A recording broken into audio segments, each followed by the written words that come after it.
Hello, this is the weekly edition of the Zera Shimshon, and I know everybody's kind of on vacation this week in America, so I'll make this short and sweet, and hopefully, and I'm also including this week a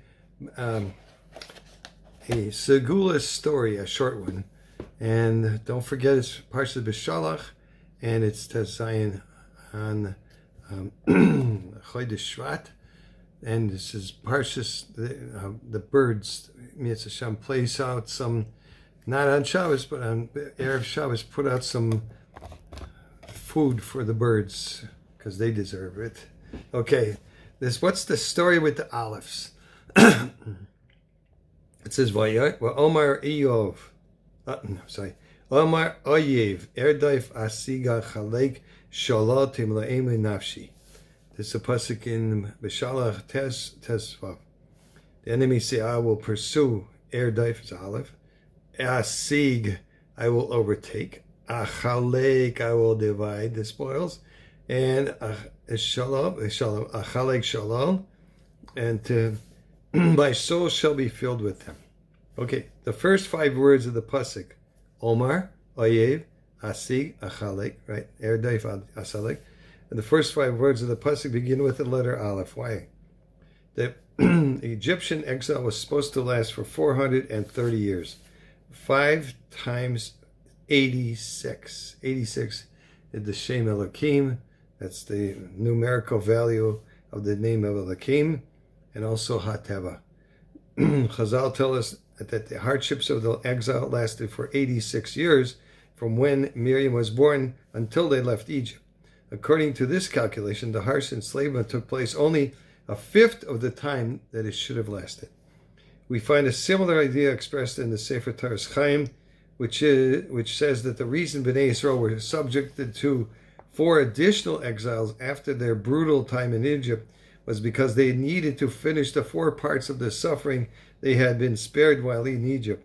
Why didn't they fulfill their debt while still in Egypt? Okay.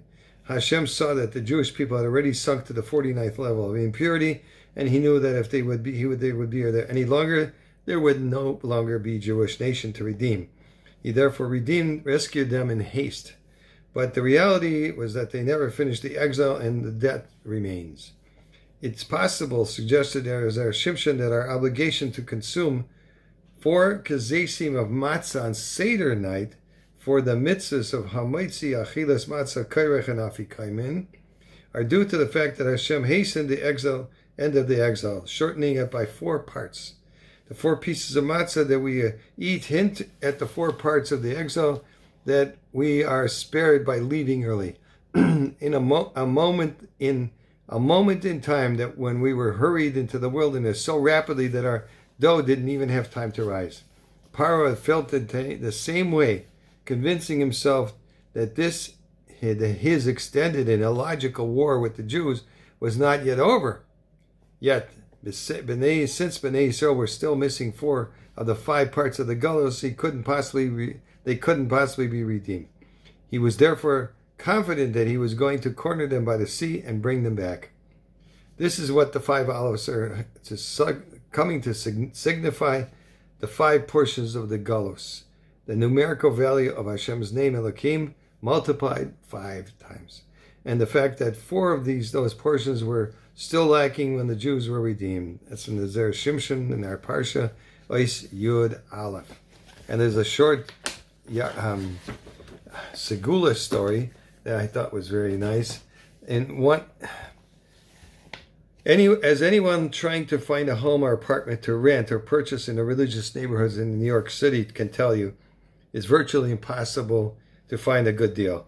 Simply speaking, real estate prices are sky high, and young couples are constantly forced to move out of town or live in small, tiny basement apartments, sometimes without windows or proper ventilation. But there is no question that the demand is far greater than the supply.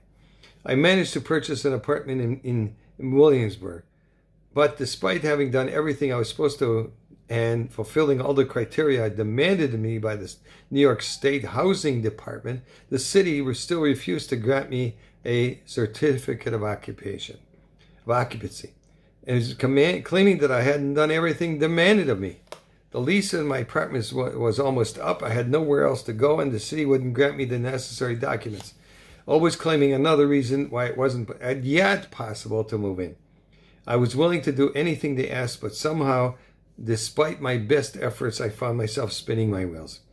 Erev Chodesh Tammuz, I purchased the Sefer Zera Shimshon and began learning it, and not long afterward, on Vavelo, the day of the Zera Shimshon's yard site, I received a permit from the city allowing me to move into my new home.